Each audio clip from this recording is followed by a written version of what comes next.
পাবনায় ডেঙ্গু সংক্রমণ বাড়ছে। একই সঙ্গে হাসপাতালগুলো সুযোগ সুবিধার অপ্রতুলতার কারণে ক্রমবর্ধমান রোগীর চিকিৎসা দিতে হিমশিম খাচ্ছে।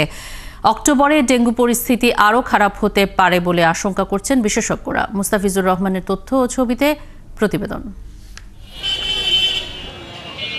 পাবনা সদর জেনারেল হাসপাতালে গত ২৪ ঘন্টায় ডেঙ্গুতে আক্রান্ত হয়ে ভর্তি হয়েছেন ১১ জন, যার মধ্যে ৮ জনই পুরুষ।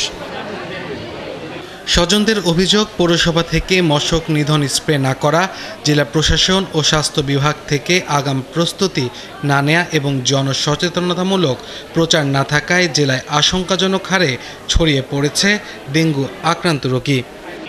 ক্লিনিকে ভর্তি হলাম, ওখানে ভর্তি মনে হলো ভালো হবে, কিন্তু পরে আবার চেষ্টা করে দিয়ে না আমার অবনতি হচ্ছে আরও, ওই জন্য গতকাল এখানে আসছে আবার ভর্তি হওয়ার জন্য। যা যা দরকার হয়েছে সব কিনে নিয়েছি আর কি, আমার এখান থেকে দেয় নাই। নিচে ঘুমান লাগছে, পরিষ্কার পরিচ্ছন্নতা না, যে স্যালাইন এগুলো সব আমরা বাইরে থেকে কিনে নিয়ে আসছি। প্লেট নিয়ে দাঁড়াইছি, বলতেছে তোমাদের নাম নাই, খাবার পাবো না গো।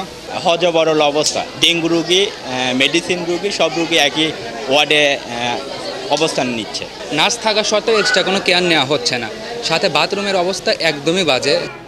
জেলা স্বাস্থ্য বিভাগ বলছে চিকিৎসার জন্য প্রয়োজনীয় কিট, আলাদা ওয়ার্ড সহ সব ধরনের প্রস্তুতি রয়েছে। তবে এখনই পরিস্থিতি সামাল না দিলে অক্টোবরে ডেঙ্গু পরিস্থিতি আরও খারাপ হতে পারে বলে আশঙ্কা করছেন বিশেষজ্ঞরা।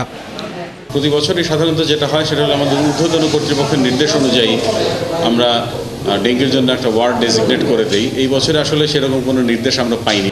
এই মৌসুমে এখন পর্যন্ত পাবনা সদর জেনারেল হাসপাতালে ডেঙ্গু রোগের চিকিৎসা গ্রহণ করেছেন ১০১ জন, এর মধ্যে ৯০ জন সুস্থ হয়ে বাড়ি ফিরেছেন। আব্দুল্লাল মামুন, ৭১।